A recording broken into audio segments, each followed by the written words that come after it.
what I'm saying is that all of these unique abstract types of things, which are preconditioned, they have to be the case. Remember, they don't operate in a vacuum. There's no numbers that exist apart from universals, right? Universals don't exist apart from preconditions for the possibility of speaking or communication or language, right? Those don't exist apart from concepts, right? There's a logic, an order to concepts and language, right? They operate in tandem with the laws of logic. These things operate in tandem with preconditions for predication, speech, communication, and language. Now, if we think about all of these as phasor notes, as interlocking, how can this be? How do we justify the big popcorn ball of these things? How do we make sense of that? So now, again, if you remember from the beginning of the chat, we were looking at lower order logic, higher order logic. Now we're moving it at one meta step higher. We're moving up another step, and we're saying we got all these types of things that are preconditions for lower order statements, sentences, knowledge. How do we justify these? There's nothing wrong with asking that question, right? Because we're saying that all knowledge claims to have the possibility of knowledge rests on these things being the case as preconditions. So all the more do we need to give a justification or a grounding or explain how these things are. Well, there's not a whole lot of things that can work to string all of these pearls together, to make all these things cohere, and to ground them and to give them sense and coherence. Now, if we have a divine mind, well, what do you know? That just perfectly seems to work, doesn't it, right? An omniscient mind, by the way, not just a force, but a personal being. An omniscient mind can unify and ground and, you could say, locate these types of things, right? And make them work, so to speak.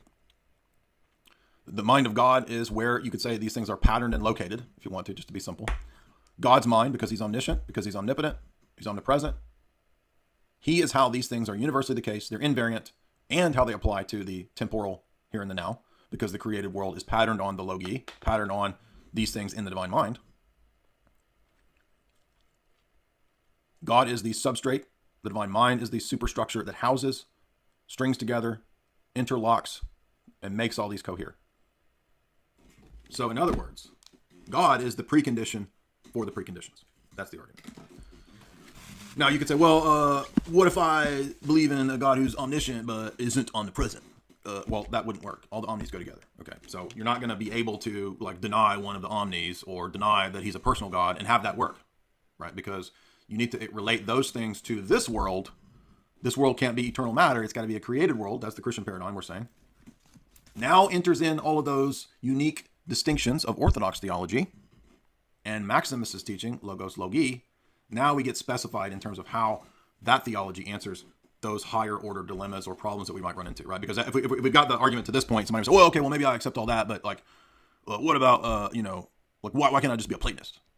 So now we would look at the problems in Platonism and how Platonism and why Maximus modifies Neoplatonism and the Logi doctrine to be a specifically personal God. That's where we get to the really difficult, the final problems in this. Now, I'm not going to tell everybody they need to read this, but basically, in order to avoid the problems of Neoplatonism, or the last refuge perhaps, well, maybe I believe all this, but creation is an eternal generation. No, this negates the possibility of knowledge. We need creation to be a real potentia in God.